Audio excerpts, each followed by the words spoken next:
Bonjour et bienvenue sur cette plateforme.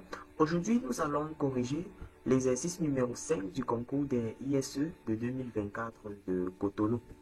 On nous donne une intégrale qui est aussi une suite. Donc, IN, c'est l'intégrale de 0 à plus l'infini de cosinus de x exponentielle de moins nx dx. On nous dit que n, c'est un entier naturel qui n'est jamais nul.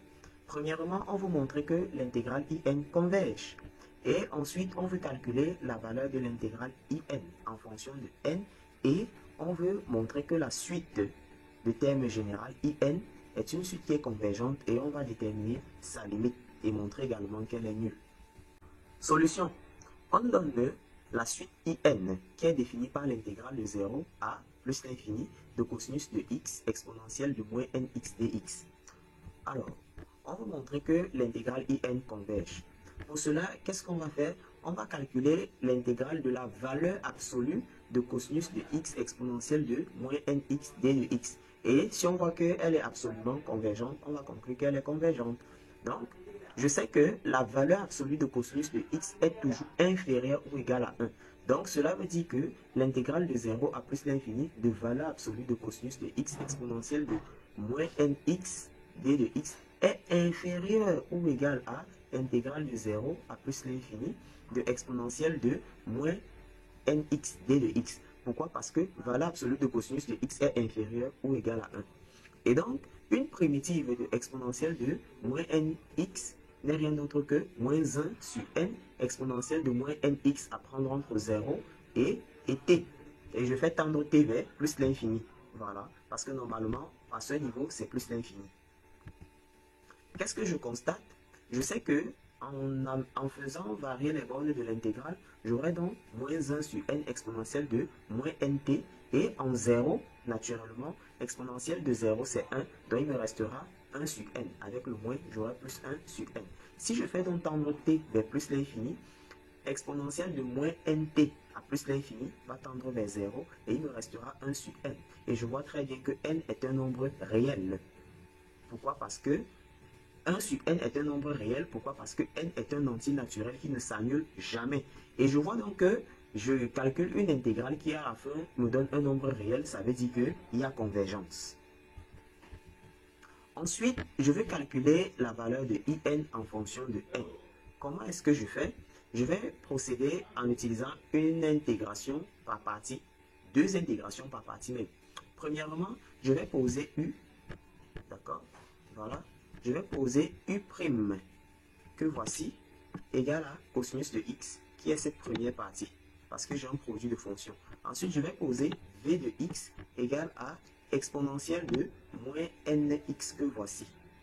Une fois que je l'ai fait, une primitive de U', c'est U qui sera sinus de x et une dérivée ou alors la dérivée de préférence de exponentielle de moins nx, c'est V' de x égale à moins n exponentielle de moins nx, c'est la dérivée. Une fois que cela est fait, je vais donc dire que l'intégrale de 0 à plus l'infini de cosinus de x exponentielle de moins nx dx n'est rien d'autre que, je vais croiser comme ça, u fois v, que je vais directement prendre dans les crochets entre 0 et plus l'infini. Une fois de plus, au niveau de la borne infinie, je vais mettre t et je vais faire tendre t vers plus l'infini. Ensuite, moins intégrale de 0 à plus l'infini, je prends donc le produit de u fois v'. Ça fait donc moins n sinus de x exponentielle de moins nx d de x. Alors, qu'est-ce que je vais faire?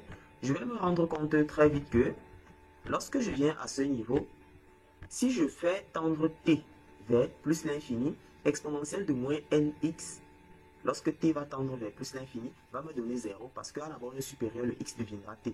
Et quand t tend vers plus l'infini, ceci tend vers 0. Or, la fonction sinus est bornée. Donc, si je calcule la limite, qui est le produit d'une fonction bornée par une fonction qui tend vers 0, le produit tend vers 0. Et sinus en 0 également donne 0. Donc, toute cette première partie va s'annuler dans ce calcul. Ensuite, qu'est-ce que j'aurai?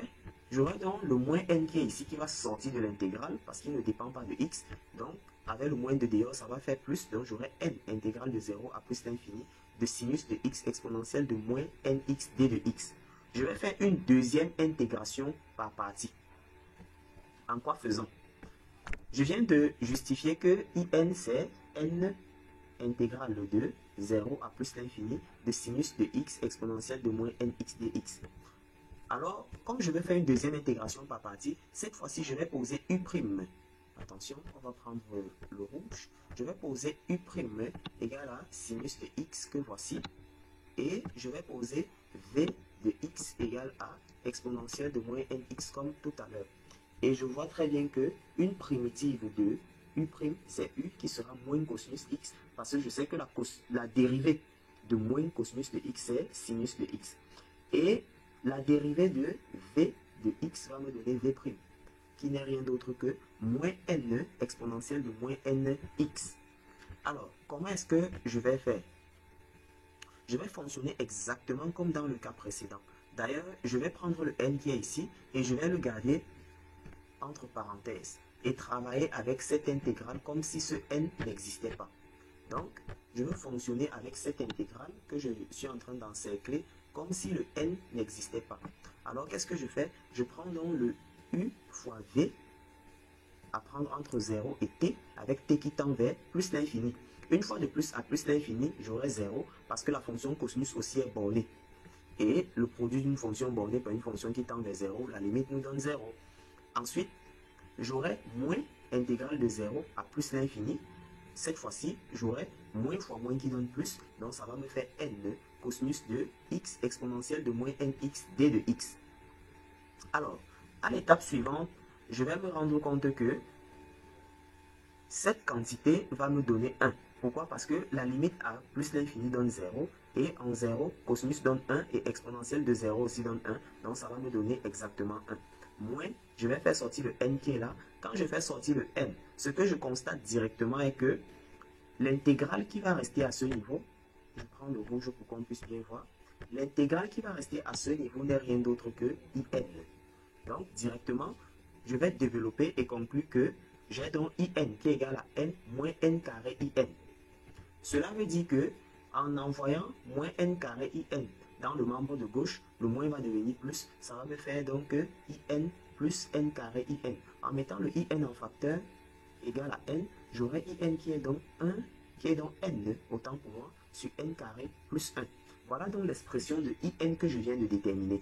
Maintenant, quand je calcule la limite quand n tend vers plus l'infini de IN, c'est la limite de n sur n carré plus 1 à plus l'infini. Or, à plus l'infini, c'est le rapport des monombres de plus haut degré qui nous intéresse. C'est-à-dire n carré, n sur n carré.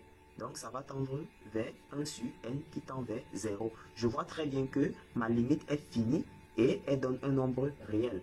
Donc, on voit très bien que la limite de IN tend vers 0, ce qui est un nombre fini.